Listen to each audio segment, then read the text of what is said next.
Hello and welcome to Your Neighbour. We are delighted today to be joined by my good friend from Sierra Leone. We are a network of, Your Neighbour is a network of 1,300 UK churches looking to equip and support one another in these difficult times.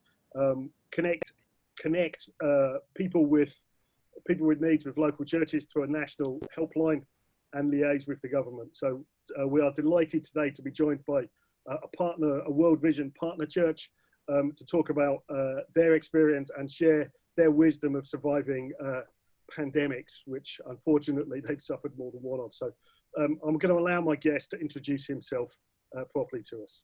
Pastor. Yeah, good afternoon all. I am Umaru Lahai Kuruma, Reverend, Pastor of the Vision Community Fellowship in the outskirts of Bo City called Bonda Town, very close, about a mile to Bo City. I live in Bo. I was born in Bond, Shabro Island, Bond District. But because of education and work, I migrated to Bo, and I'm now working in Bo. I've been in the pastorate for about 30 years now. I'm married with 4 children and other children that are around me, owing to my work and my obligation to less privileged people. I have a school. The church owns a private school, and we are also involved in other micro businesses that will help our ministry thrive. I live in Bo City, and I'm a partner to World Vision because I have been trained as a COH, Channels of Hope, national facilitator.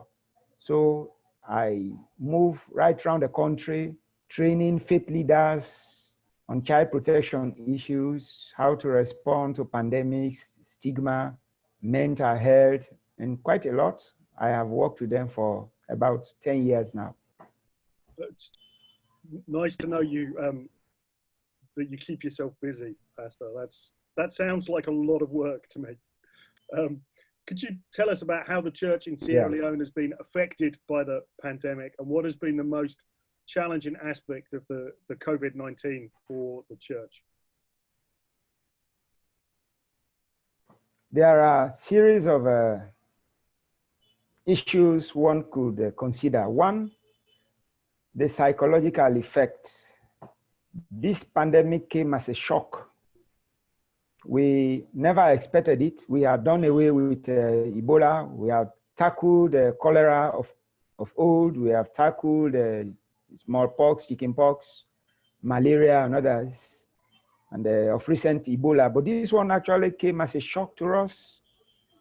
And even the information that was spread initially created a lot of problems, such that the pandemic has no cure, it has no vaccine. And we literally saw photos of people in Spain, in Italy, in the UK, in America, being buried in bulldozers. Those photos also created a lot of problems for the church.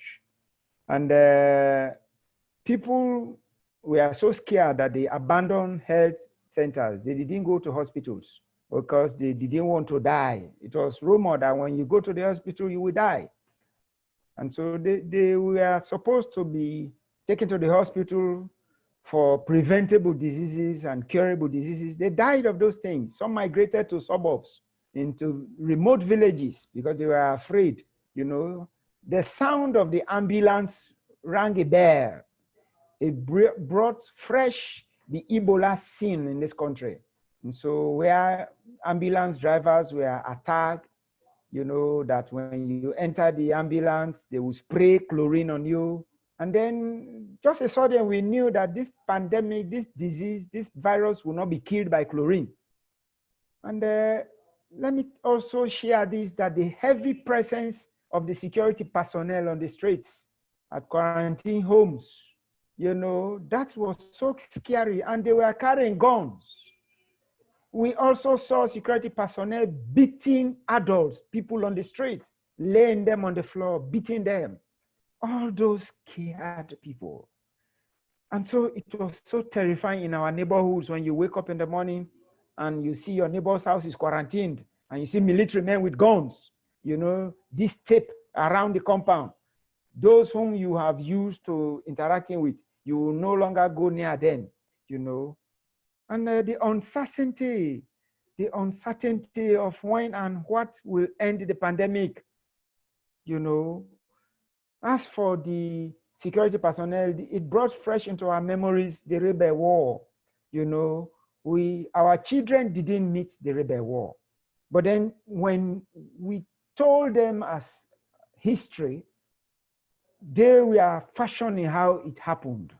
But then when they woke up, they saw truckloads of policemen, military men coming to our neighborhood, like, for instance, in my own neighborhood, where the city where I work, Bo City, we had the first index case near our neighborhood at the government reservation. He was he's a medical doctor. So he lives about 50 yards off our compound. Could you imagine? So we knew what a terrifying situation when they came to quarantine those people, when they will be crying for food. And then, as I said, the uncertainty when and how this thing will stop, will end. All those things, suspicion of whether it actually exists or was it just meant to make money, all featured on the minds of the people. It was just too terrifying. You are asking about how it affected the church. It also affected the church, as I said. It created a lot of, fear in them. Our church members, some went into suburbs, some got ill. But then we also look at the economic hardship it created. Most church members depend on one day earning. They will wake up in the morning from their homes, they go to the markets, they buy foodstuffs, and then they sell. Those things were no longer happening. The restrictions sometimes were impromptu imposed. The president will just wake up maybe in 2 days or say and imposes the restrictions, the lockdown, And that also people didn't save. We are living in a country where food is difficult to go by. And so breakdown of businesses.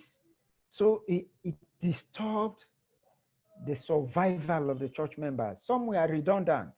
Although many people didn't die of COVID-19, other sicknesses could not be treated in hospitals due to the lack of money. We knew how pastors felt, how I felt in my own neighborhood when pregnant women were crying for help. And during these lockdowns, there were difficulties in transportation. Many homes could hardly afford their daily meals. That also affected the church. The restrictions such as inter-district lockdowns could not let farmers do their work because they would have to move seedlings from one district to another. They would have to move their farming tools to one particular place. So it coincided with the planting season. And from March, April, May to June. So that is the exact period of the burning of farms and the planting begins onto June. All of these moments were wasted. They couldn't go to their farms, otherwise they will be treated as criminals, so they didn't have the liberty to go to their farms. It also, we now foresee and envisage hunger in the coming years because most of them actually depend on subsistence farming or backyard gardening. So we are envisaging, because everything we eat, mostly in Sierra Leone, is dependent on importation of food and some other food items. So the little people could do for themselves was actually stopped. And when these businesses closed down, the redundancy of workers, and some workers that were redundant were breadwinners of their families. In Sierra Leone, we would have one or key person in a family. Like for me, I'm coming from a family of 40 children, living, surviving children in my family. We have mothers. My father died 3 years ago. Some of our mothers are there. And we are the, the elders in these families. So we barely manage the little resources we get, but then there are other dependents from the villages, from other districts. They call on us for assistance, for schooling for their children, accommodation, medication. So several examples can be cited apart from my own for those breadwinners, those who even supported our ministries financially, because some of our churches are indigenous churches, and those people lost their jobs. And then it actually break down our fellowship, and then some dignities were robbed. Somebody's dignity will be robbed because you will find yourself engaged in a mania job that you thought before you will not do. Poverty spreads so far and wide. But then let me just talk a little bit on the social effect. The church, we are supposed, is a place of socialization, a place where people meet of all ages, races, sex, classes of people with fellowship. The koinonia, from the Greek word, the koinonia, the prototype church in Acts chapter 2 was actually banned. It was literally banned.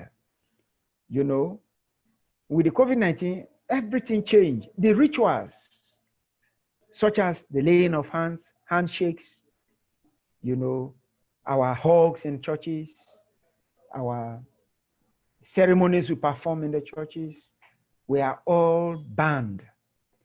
But then look at the social distance, which would have even created indifference.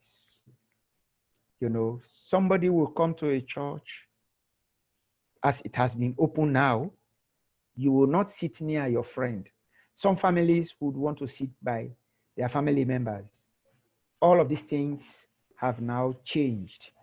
And then what actually is appalling is that our Thanksgiving services we hold to raise funds for the support of our indigenous churches. Those Thanksgiving services, those fundraising activities have been banned. Yet we are allowed to enter the churches, but those Thanksgivings have been stopped. I could not also bear to say this, that the church has no more autonomy. The government now gives us measure. The government of our country even gives instructions on the liturgy of our church. That in itself is against biblical principles. No committed and dedicated Christian or pastor, I'm a theologian.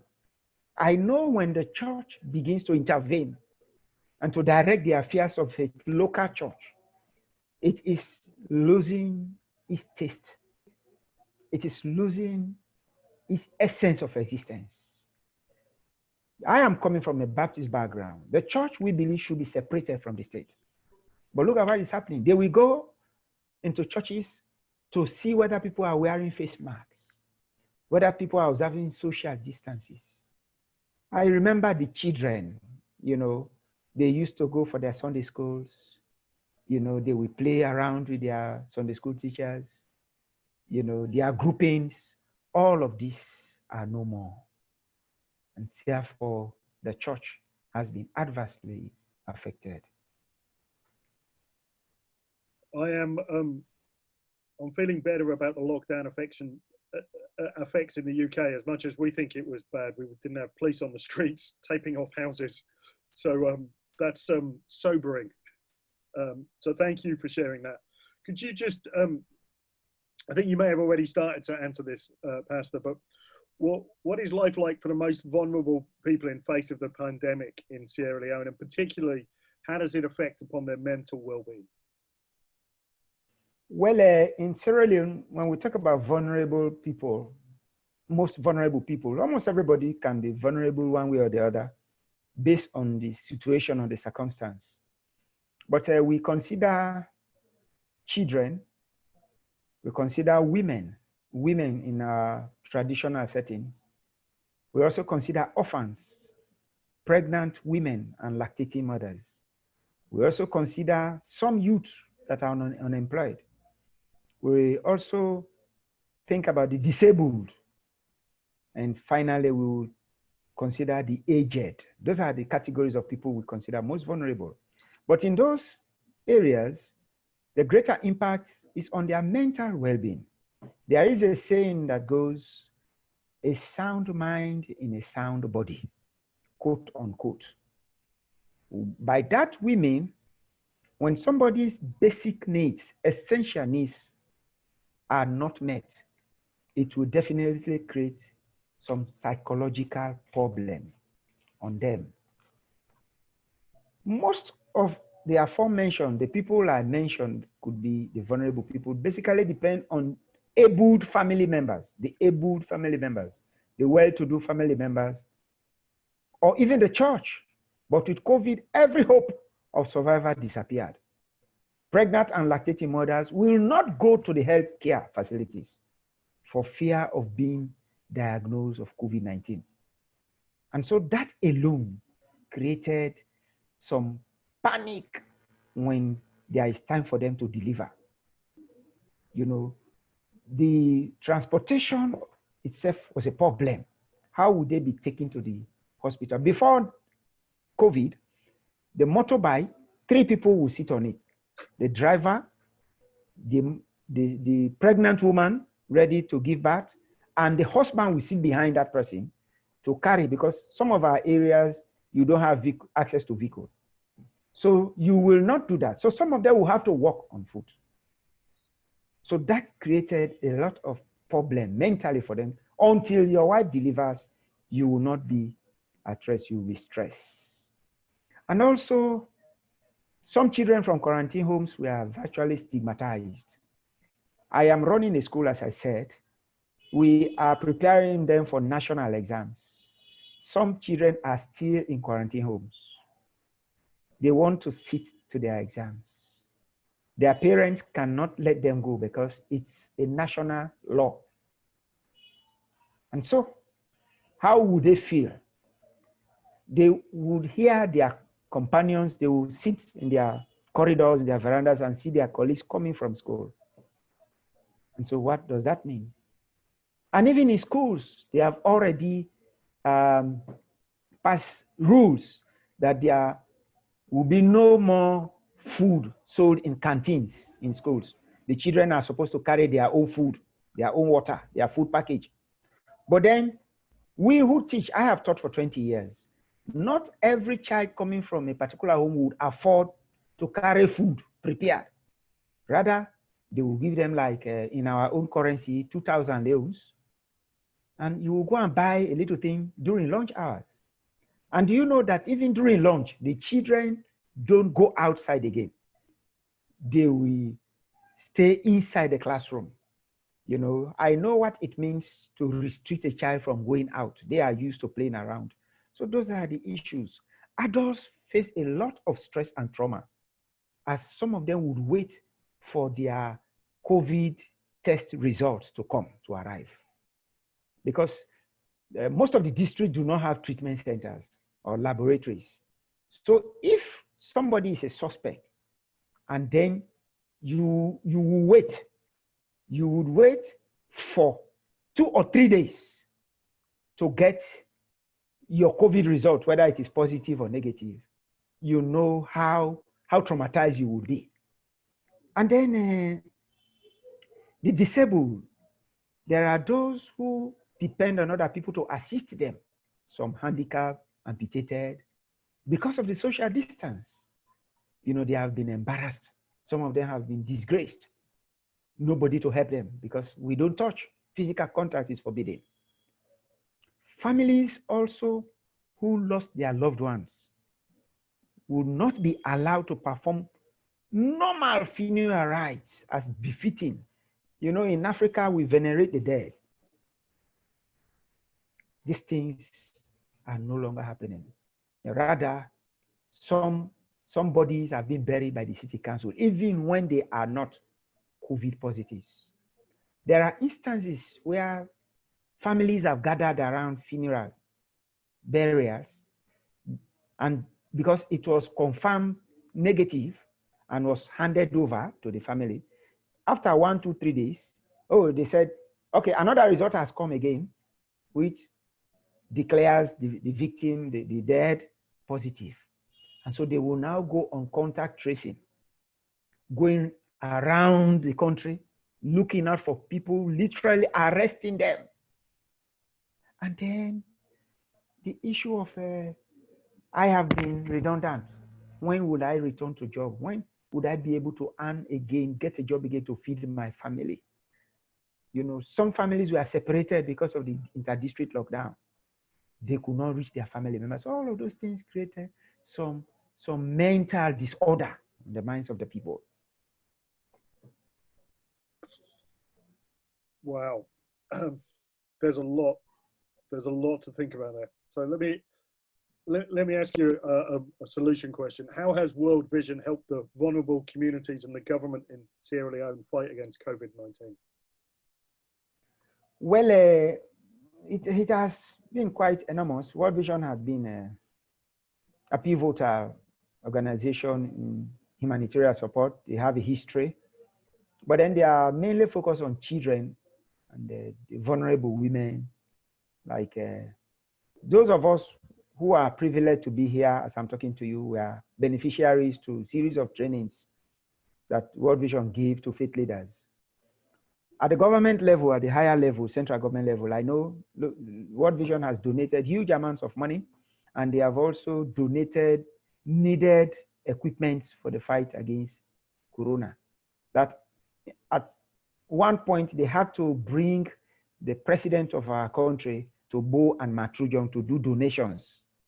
World Vision also have been helping the malnourished. They have built schools, hospitals, you know, they have staff, they have raised awareness on several other issues. They are also joining the government to fight against sexual violence, etc., etc. And so that's the kind of thing, and huge donations have been made.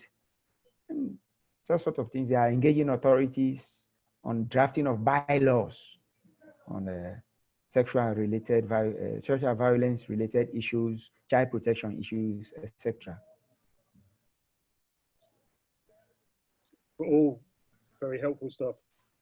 Let me ask you about the role of, what is the role that the church is playing in serving the most vulnerable during this time?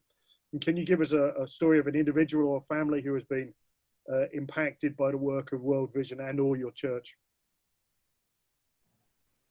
Yeah, that is very good, because you would have to tell your own story to somebody.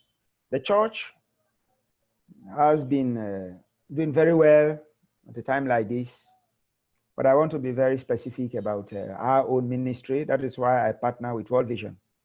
Initially, I told you that I am a beneficiary of a lot of trainings that I've got from World Vision, such as celebrating families.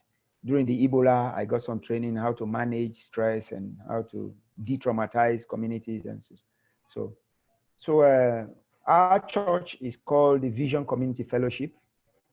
We have done our own bit. We had a savings group before. Now we changed the name to Savings for Transformation. We got a training, my church had a training from World Vision, where women will put their bits together, their little monies together, and they engage in microfinances, and the profit is put together. Sometimes we give scholarship and those kind of things. So we immediately after the COVID, we embark on, you know, helping people with that funds that we have, because we in Sierra Leone have not been used to giving huge amount of offerings, huge sum of offering and tithes. These are just, but that money that was kept aside was meant to help vulnerable children and people with even medication. Because there are people in our churches who do not have family members in the city where they live. There are children who cannot go to their parents for holidays, so they are all with us. So we use part of that money. And I am also rearing pigs. I'm manning a small-scale piggery. So the first day for the lockdown, we killed 2, we shared it and shared some food item. And the church also, as I said, has been meeting with people through phone through WhatsApp those who have access to it, because not all of our members have access to that. And then we created a kind of a visitation teams, because they cannot allow gathering for up to 20 or more people. We arrange visitation teams. They will visit homes and identify their problems, and they will come back and tell us what they should do. We lead people to hospitals. We direct them. So we have been running a scheme for pregnant women. And this is as a result of the MNNCH training I got from World Vision, maternal, newborn, and child health.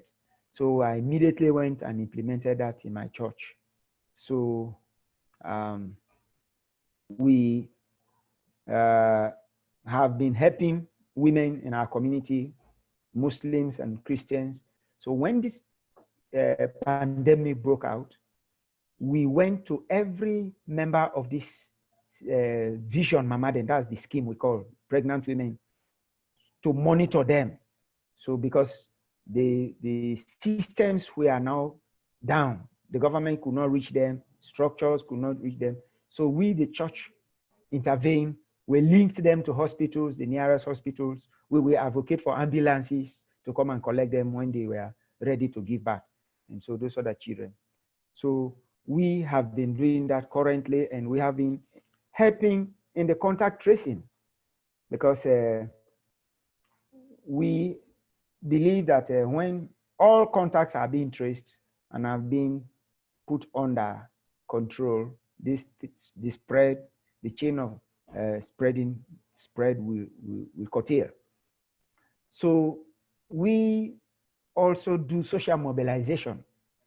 We go out and raise awareness, visit, homes, marketplaces, at the junction where these motorbike riders gather in the parks, to raise awareness, because we believe the church should be an agent of change. If all other institutions are dysfunctional, the church must be relevant to the needs of the people at this time. Because when our members die, we will be losing members. And that is why I said we are God's hand, we are God's feet, we are God's eyes, we see. So the families that we are quarantined, we did our only to support, like soap, little things we gather, and then we did our only to support. And then we also met some few members from World Vision. They didn't do it as an institution, but individual members contributed to my scheme. And then we shared with other church that is neighboring to us. We did that also. We are helping government to implement the rules the government has set for this thing. That's so much we have done. For the testimony, we have one member. She's a deacon of the church. She's called Bendu Dembi. She was married to a man called Albert Dembi, and they had 4 children. But Albert was working in the mines in Bond district, that is away from Bo district. So Sarah Ruta mines. So the man was sick. He had some kidney problem. And so the company could not bear with him. So they laid him off, they redundant him from the job. So he was at home when this thing broke out. And he could not get medicine, medication. The family struggled. Sometimes they went to the bush to fetch firewood. The children used to go to school, but they couldn't. So in fact, my school had offered the children scholarships. So 2 of them are in my school free of cost. But then what is so appalling is that the pronouncement of the first lockdown, 3 days lockdown, the sickness got worsened. So on the second day of the lockdown, he died in the home. And it had to take 2 days before the corpse was removed from the home. But then with our intervention, because sometimes you will have to lobby with the police officers to allow you reach out to people. So I had some police friends who helped me. We went there and they called, because the ambulance service was so limited and demanding. So you will call, continue to call until eventually they catch up with you. So 2 days the corpse was in the home and the children were all living there. So they removed the corpse, They disinfected the compound, the home, and then we had to let the city council bury the body of her husband, the father of the children. So what we did, we let the children move into my own house because I have a home, into my own home to rehabilitate them so that they will play with my own children. The man didn't die of COVID, but the related effect of COVID-19 brought this suffering and embarrassment to them. For you to have a corpse in the home for 2 days was even, health, it was infectious for the other children and those kind of things. However, the family, as I said, we moved the children to my home, and then the mother, we helped the mother. We helped the mother with a little sum of money, and so she is now trading pepper, salt, those are household things.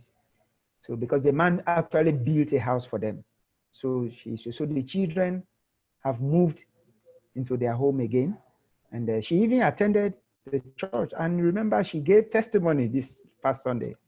Wanted to say, oh, the pastor. No, it was not the pastor. That is just the work of a church. Yeah. And but pastors actually suffered. We actually, some of us depended on our offerings and our tithes. Those things were not forthcoming. Pastors actually suffered, and they still continue to suffer even on today. But then, just that. But the church also would continue to give them hope. There will be hope because the pastor is an example. The pastor believes that we must be with the people. If all other institutions fail, if all other hopes go, the church should be there as an agent of change. I love it. Agent of change. The local church is the hope of the nations. It's true worldwide. It's always good to hear stories of it working in practice, Pastor. So let me. This is my final agreed question with you. What are the needs and challenges that still exist in your community, and how can we support you? I told you about the psychological effect.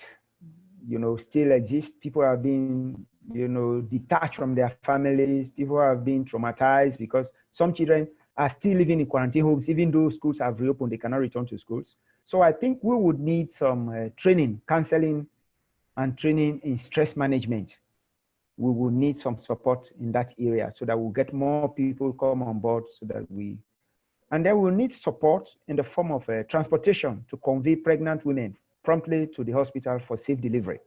It has been passed into law in our country that home delivery is forbidden. But because of the curfew at night, it starts at 11 o'clock until 5 o'clock in the morning. There are incidents where people can get ready for pregnant, they go into labor. So we don't have vehicle on our own. We don't have transportation. And so we would want that kind of assistance because we have already been in that before. We have made a lot of documentations. World Vision has them. There are testimonies of those who have delivered and the children are growing up. We are monitoring them. There are also issues of this scholarship support for disabled, for orphans. As I told you, COVID didn't kill a lot of people in Sierra Leone, but some people die of curable and preventable diseases. And so some of them don't even know where their relatives are. So those ones would need scholarship to continue their education because we are running a school and some other schools around us. We would want more frequent engagement with faith leaders and other authorities on child protection issues because the churches and the mosque have larger constituents in Sierra Leone and they have reverence for religious leaders. That cannot be taken away from us. That cannot be underestimated. So we will now need more engagement. World Vision had been in there before. We have channel of hope faith leaders. We move into communities. We have our structures right across the country. So we need those kind of things. And the PA system also could be advisable because the sensitization will go a long way. COVID, we have learned, will live with us for a while. And there is this denial. It's no gainsaying that some people still believe there is no COVID. So we will want to double up our sensitization, particularly when it is beginning to enter into remote areas. the uneducated areas, the illiterate people are living there. They will swallow everything hook, line, sinker. So if we have access to PA system, we will raise awareness, because there is this denial syndrome, and very soon Sierra Leone will be engaged in politicking, in politics. It will turn to a political thing that will not be good for our nation. Finally, we want to get our savings for transformation reactivated, because I know it has already been exhausted. You know, we use it, and the people who are not working, those who used to work to sell, to bring it into our bank, it's no longer happening. So we will need some support towards that. And so we continue just to help humanity. We will continue to do community mobilization in sanitation, because we have poor sanitation in our communities anyway. And so we would organize youth groups, you know, especially this is the rainy season now. You know, it will breed more diseases and more viruses if our communities are not clean. So we need some support in that intervention. And we want to share experience, as we are doing now, knowledge, exchange of knowledge and experience with other countries. As I am talking to you, I am also looking forward to you also posting your own, you know, ideas, your own experiences with me, which I will share with my fellow pastors. And we also need capacity building for volunteers. We have volunteers who have been going to communities, and you know, and we have stood out, you know, we have made remarkable gains in that, to work in their communities where they live. That's just what we are looking for, and with cooperation with the World Vision and our partners. Fantastic. It's interesting to me that while the UK Church shares many of the same issues, they're just dressed up very differently. Volunteers and getting people involved and getting the message out and equipping people. It's the same challenge. It just looks and feels very different. So, Pastor, if you'll forgive me asking you one final unscripted question, what advice would you give UK pastors in terms of helping their communities and their churches through a sort of a national trauma? I mean, you've been in ministry 30 years. You've seen Ebola come and go. You're in a COVID crisis. The Civil War is still within living memory for many of your congregation. You have credibility on this issue, sir. So what advice for UK pastors would you give for helping a community past a crisis? Well, I want all of us, UK pastors as well, to know that the ministry of the pastor is not limited into the church, in the church room. It goes beyond that. Jesus never had a church room. And, you know, I want them to be resilient, because you are the pastor. They look up to you. They know you must have a greater amount of faith. So you must not panic. You must, although it burns you, as I said, I have gone through, there are times I will wake up, there is no food for me to eat. I'm earning less than $100 in my school where I teach. But then you would have to create the atmosphere as if God is in control. And don't deceive them. When it is hard, let them know it's hard and they must cope. I am against the philosophy that people say it is well. Jesus said, when you are sick, see the physician. There were pastors in Africa we heard about, they died because they violated the medical rules and laid their hands upon people by way of healing ministry, and they died. We are not superhuman. We are human. We have our frailties. We have our shortcomings. But let us stand up with the challenges, and then we will have, you know that some of our members can be stronger in faith, can cope with difficult circumstances if we allow them to work with us. They will strengthen us. When Moses' hand got tired, God sent Aaron and other people to raise his hand up. God will always give you people to raise your hand up. And let us be the mouthpiece of the people. In my community, I defend the people, my church members and non-church members. There are facilities, there are privileges, there are bad laws in our society, in our communities. The pastor must stand up to challenge them. We must defend our people and let us feel the way they feel. The moment we begin to feel we are superhuman, we will accuse every one of them as being responsible for being attacked by COVID. The holiest person can be attacked by COVID because we are in the body. We are not spiritual as of yet. So let us put ourselves into the position of the victims, the victimized, the stigmatized, the less privileged, those who have lost jobs. Let us be with them. Let us speak into their hearts and into their minds. I know God. Nahum chapter 1, verse 3, the Bible says, in every whirlwind, God has his own way. The Bible says, his favor is for a lifetime. Weeping may endure for a night, but joy comes in the morning. We believe someday, if we all work together, we will begin to see heaven here on earth. If we let our people know that we depend on God, if we let our people know that situations are bound to appear, but then God will see us too. Fantastic advice. That is amazing. I'd love to hear you. I'd love to see you preach at some point, Pastor. I can tell you've got a passion for the word.